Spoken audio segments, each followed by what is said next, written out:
Madam President, members of the Security Council, there have been troubling developments related to the nuclear weapon and ballistic missile programs of the Democratic People's Republic of Korea, DPRK, in recent months. The first relates to the resumed missile testing by the DPRK. The launch of 2 missiles on the 20th of November marked the 13th time the DPRK has launched ballistic missiles or other projectiles this year. More recently, on the 7th of December, the DPRK announced what it referred to as an important test at the Sohae satellite launching ground situated on the west coast that would help to change, and I quote, strategic position of the DPRK once again in the near future, end of quote.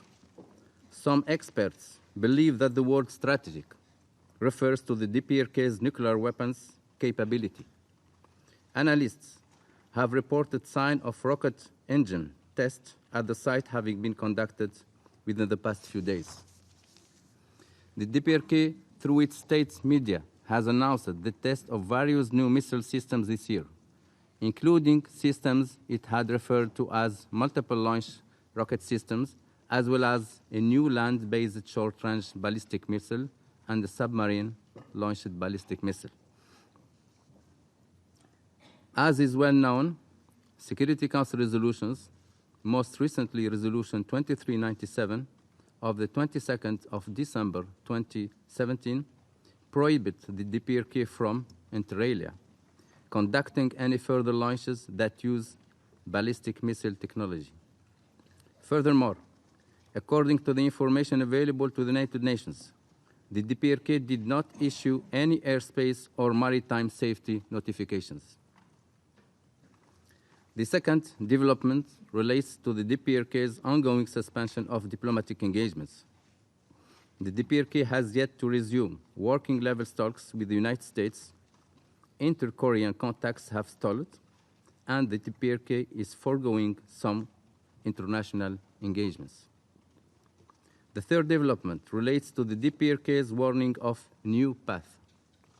The DPRK has set a new policy that it will not discuss denuclearization unless the United States' so-called hostile policy is removed. It has set a year-end deadline for the United States to come up with a bold proposal agreeable to Pyongyang, and has warned that it would otherwise take a new path. While it is unclear what new path may entail, the DPRK Foreign Ministry stated on the 13th of November that we may see what, and I quote, real ballistic missile is in the not distant future, end of quote. In terms of timing, the Central Committee for the ruling Workers' Party of Korea will hold a plenary meeting in the latter half of December to, I quote, discuss and decide on crucial issues in line with the needs of the development of the Korean Revolution and the changed situation at home and abroad, end of quote. Previous sessions of the Central Committee have seen the ruling party prepare for major announcements. The Secretary General is very concerned by the latest developments on the Korean Peninsula. The DPRK's reference to launching ballistic missiles and its threat of potentially taking a so-called new path in the coming weeks is deeply troubling. The Secretary General is reiterating his call on the DPRK leadership to comply fully with its international obligations and the relevant Security Council resolution, resume working-level talks with the United States, and work for peace and stability.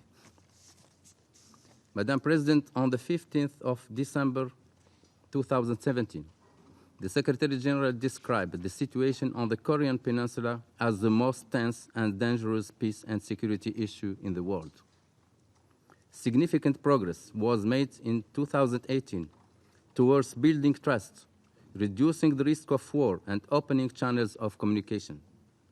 The summits involving the leaders of the DPRK and the Republic of Korea and the United States respectively gave rise to hope that it is possible to build an atmosphere conducive to advancing sustainable peace and complete and verifiable denuclearization on the Korean Peninsula. Today, however, and as mentioned, talks between the DPRK and the United States, as well as between the two Koreas, have stalled. The Secretary General calls on the parties to continue what they have started.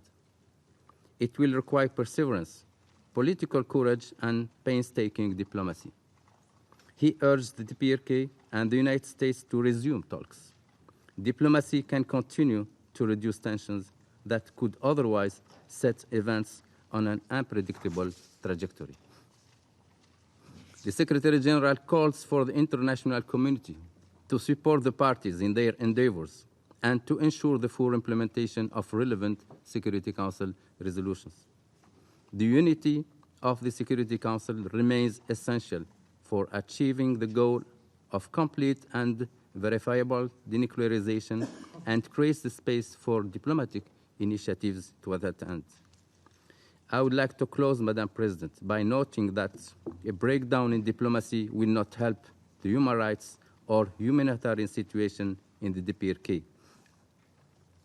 Meeting the population's basic needs of food, access to essential health services, as well as to clean water and adequate sanitation are humanitarian imperative, but also a basic human right.